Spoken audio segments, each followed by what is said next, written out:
Hello, grade 12 students. Here we continue with our nervous system chapter. Here we continue with chapter 9, function of the neuron, and document 5, synapses, structure, and function on page 192. Here we're going to talk about synapses, their structure, and their function. So following an effective stimulation, the nerve message is capable of self-propagating along the neuron. But since the nervous system is made up of a network of interconnected neurons, how does the information circulate between neurons or between a neuron and an effector cell? How these connections they are organized. Let's talk about the different types of neurons. The synapse is the conjunction, or it's the junction, or it's the link that connects the terminal bud of an axon of a neuron and another structure. This structure could be a neuron or could be an effector cell, just as the muscle or a gland. There are two types of neuronal synapses, the electric and the chemical synapses. Let's move now to the synaptic function. Experimental verification. Here, to study the function of synapses, a series of experiments are performed by using the experimental device schematized in document C. So first experiment number 1. What did they do? They performed an effective stimulation of the presynaptic axon A. This creates an action potential in A as well as in the postsynaptic cell B.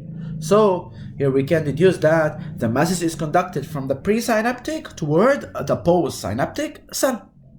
On the other hand, if the stimulation is done on the postsynaptic, we did a stimulation on the postsynaptic cell, the message is created only in B. So it doesn't go back to the pre. This means that the nervous message is not conducted from the post to the pre, meaning that it moves in a unidirectional propagation from the presynaptic terminal to the postsynaptic terminal.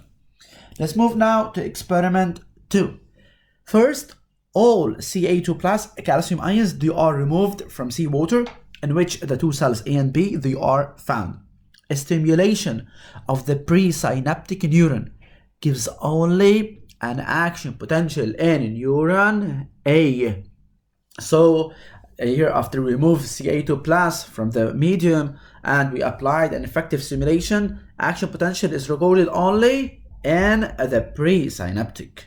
And second, Ca2 plus are injected inside the presynaptic terminal, and in the absence of any stimulation, the response is recorded in B. So if the Ca2 plus are injected in the presynaptic and we don't have any stimulation, we have a response in the postsynaptic terminal. What does this mean? This means that action potential provokes, in the action potential for sure at the presynaptic, provokes the entrance of Ca2 plus in the presynaptic, and the message could be transmitted from the pre to the post.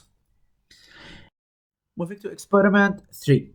In the absence of any stimulation, we add a small dose of acetylcholine in the synaptic cleft, produces a response in B. So this means that entrance of Ca2 plus in the presynaptic, they cause the exocytosis of the acetylcholine, which plays a role in the conduction of the message toward the postsynaptic terminal. However, the deposit of increasing doses of acetylcholine gives B the recording of document D. So here, as the dose of acetylcholine injected increases, this will cause an increase in the amplitude of the potential recorded in the post. So the amplitude is directly proportional to the amount of acetylcholine injected. Transmission of a nerve in a chemical synapse. Here we have the arrival of an action potential 1 at the terminus. Arrival of the action potential 1 at the terminus of the presynaptic side allows the opening of calcium membrane channels that are voltage dependent. The entrance of calcium, this number 2, into the terminal bud causes the fusion of the vesicles that contain a chemical mediator. This chemical mediator is called the neurotransmitter. with the cell membrane. The release of the neurotransmitter in the synaptic cleft is done by the process of number 3, exocytosis. They are released. They bind to specific receptors found in the postsynaptic terminal, with step number 4, chemical dependent channels located in the postsynaptic membrane. This will modify its membrane potential, thus creating a postsynaptic potential, PSP, postsynaptic potential, which is number 5. Later, the neurotransmitter is rapidly destroyed by a specific enzyme or recaptured by the terminal bud, as shown in document A. So number 1 in the problem in the documents, I don't need it. Number 2, we want to interpret each experiment in paragraph 2. Let's start with them step by step. So in the first experiment, they apply, after applying effective stimulation, they applied effective stimulation on the presynaptic, and action is recorded in the presynaptic and the postsynaptic. What does this mean? This means that, or this indicates that the message is conducted from the pre to the postsynaptic terminal. And after applying an effective stimulation on the post, an action potential is recorded only in the postsynaptic. So this indicates that the nervous motion is conducted from the post terminal, is not conducted from the post to the pre. It's conducted in a unidirectional, from where to where? From the presynaptic terminal toward the postsynaptic terminal. After removing off Ca2 plus ions from the medium and applying an effective stimulation on the presynaptic terminal, an action potential is recorded only in the pre. While if Ca2 plus are injected on the pre, in the absence of any stimulation, the response is recorded where? In the postsynaptic terminal B. So this indicates that action potential at the end of the presynaptic terminal provokes the entrance of Ca2 plus into the presynaptic terminal and causes the message to be transmitted from the pre to the post.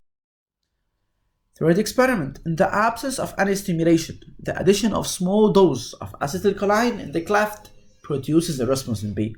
What does this mean? This indicates that the entrance of Ca2 plus in the presynaptic terminal causes the exocytosis of acetylcholine in the cleft, which has a role in the conduction of the message to the postsynaptic terminal. This is the role of acetylcholine. Increasing the dose of acetylcholine injected will cause an increase in the amplitude of the potential recorded in the postsynaptic terminal, as shown in document D. So the amplitude of the potential in the postsynaptic terminal is directly proportional to the amount of acetylcholine. So as acetylcholine injected increases, the amplitude of the potential in the postsynaptic terminal will increase. So therefore, an action potential reaching an end of the presynaptic terminal will cause the entrance of Ca2 plus into the presynaptic terminal, which provokes the exocytosis of acetylcholine into the cleft. This will cause the message to be propagated or transmitted from the pre to the post, where the amplitude is directly proportional to the amount of acetylcholine. So as acetylcholine increases, the amplitude will increase. As the amount of acetylcholine decreases, the amplitude will decrease. Okay, number 3, they ask us about what is the difference between the voltage dependent channels and the chemical dependent. Voltage dependent channels, they open and close according to the variation in the membrane potential, while chemical dependent channels, they open and close due to the binding of a chemical substance to a receptor bound to the channel. Okay? Now we move to document 6, integrating properties of the nerve centers, on page 194. Here we have the nerve center. A neuron is connected to a multitude of other neurons. Hence, it receives several afferent messages and elaborate only one afferent message. So what are the different types of afferent messages? Or what is the role of this neuron in the processing of these messages? This is document A. It shows a motor neuron and its synapses, excitatory and inhibitory synapses. Document A represents the cell body of a motor neuron in the anterior horn of the spinal cord with synapses. 6,080 to 90% of which are found on dendrites, that provide the cell body with information coming from other parts of the nervous system or from the muscular system. By introducing a microelectrode ME in the motor neuron, the oscilloscope records a potential difference of minus 70 millivolt. This is the resting potential of the motor neuron. Following an effective stimulation, this motor neuron responds by an action potential that originates in the cone of implantation of the axon. Effective stimulation are applied separately on presynaptic fibers 1 and 2. Their corresponding responses are recorded at the level of the postsynaptic neuron. The stimulation applied on fiber 1 leads to hypopolarization. This number 1, hypopolarization, or it's called depolarization, while a similar stimulation applied on fiber 2 leads to hyperpolarization. So, how can we deduce? Excitatory postsynaptic potential. So, excitatory postsynaptic potential, EPSP, excitatory postsynaptic potential, EPSP. Inhibitory postsynaptic potential shown in 2, I inhibitory P post S synaptic P potential. So the synapse of document B number 1 is an excitatory one because it shows hypopolarization of the membrane potential, while the synapse of document B2, it is an inhibitory synapse because it shows hypopolarization or hyperpolarization. It shows hyperpolarization. The excitatory or the inhibitory characteristics of a synapse depends mainly on the nature of the receptor that's found in the postsynaptic membrane. For example, acetylcholine may be excitatory in a synapse and maybe it's inhibitory in another. So if it's an excitatory, it happens when it increases the permeability of the membrane to Na+, so that the internal side of the membrane becomes less electronegative. So here, EPSP, in order to happen, the sodium chemically gated channels and Na+ channels will open, and they will allow the inflow of sodium into the postsynaptic cell. This will cause the interior of the cell more electropositive, and we will have EPSP. This is the answer of part 2. And if it's inhibitory, when it increases the permeability of the membrane to K+ and Cl- ions, so that the internal side of the membrane becomes more electronegatively charged. So if potassium or chloride channels they open and allow the outflow of potassium or the inflow of chloride, this will make the interior of the cell more electronegative and will record the inhibitory postsynaptic potential. Integration of information. The transmission of messages is due to either too many fibers that function in parallel or to repeated impulses of the same nerve fiber. These two mechanisms represent respectively the temporal or the spatial summation. So is due to either too many fibers that function in parallel or to repeated impulses of the same. So repeated impulses of the same is called temporal or spatial summation, as mentioned in this paragraph. So if fiber 1 of document B is stimulated successively many times, it triggers an action potential, resulting in a temporal summation of EPSP of each stimulus, which is shown in document C. While when fiber 1 and fiber 2, they are stimulated simultaneously, their respective postsynaptic potential PSP add up so that together they can attain the critical hypopolarization threshold needed to trigger an action potential in the postsynaptic neuron, resulting in spatial summation coming from two different nervous messages. So this is called spatial. So whenever we have the same one, it's called the temporal. They are coming from the same synapse. It's called temporal summation. And whenever we have nervous messages coming from different synapses, it's called spatial summation. So here, part 1. What are the different types of synapses shown here? Synapse, as we said, of document B1 is an excitatory synapse. Why? Because it shows a high polarization of the membrane potential, prerequisite of essential for the generation of an action potential if the depolarization reaches the threshold. While the synapse of document B2 is an inhibitory one. Why? Because it shows a hyperpolarization of the membrane potential that makes the membrane further from the threshold of the depolarization, and as such there is no action potential generated.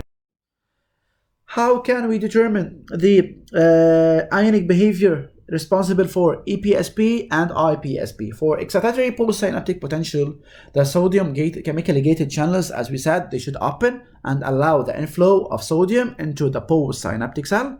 This will make the interior of the cell more electropositive and will record a EPSP, excitatory postsynaptic potential. If potassium or chloride channels open and allow the outflow of potassium or the inflow of chloride, this will make the interior of the cell more electronegative and record IPSP, inhibitory postsynaptic potential. Number 3, motor neuron. What is the role? It has an integrating role. It receives different messages, it performs a summation, and then it will issue the proper efferent message. So here as notes. What the meaning of spatial summation is the summation of two nervous messages coming from different synapses. Temporal, summation of two nervous messages coming from the same synapse. For the summation to take place, the messages that are subjected to the summation should be separated by a very short period of time. So here we have to do the difference between the spatial summation and that of the temporal summation. Also, we have to know what is the difference between the EPSP and IPSP. The synapse is said to be excitatory because when it shows a hyperpolarization, so we have an action potential. And the synapse of document B2, for example, in this document, it shows an inhibitory attitude. It's an inhibitory synapse because it shows hyperpolarization. How can we know the action or the attitude of the responsible for the ionic behavior, for the EPSP and IPSP? In the EPSP, the sodium gated channels should open and allow the inflow of sodium into the postsynaptic cell. This will make the interior of the cell more electropositive. Also, the IPSP should be applied when the potassium or chloride ions channels they open and allow the outflow of potassium or the inflow of chloride. This will make the interior more electronegative, thus creating what's known by an IPSP, inhibitory postsynaptic potential. This is everything for this video. Thank you for watching this video and see you again in another videos. Bye bye.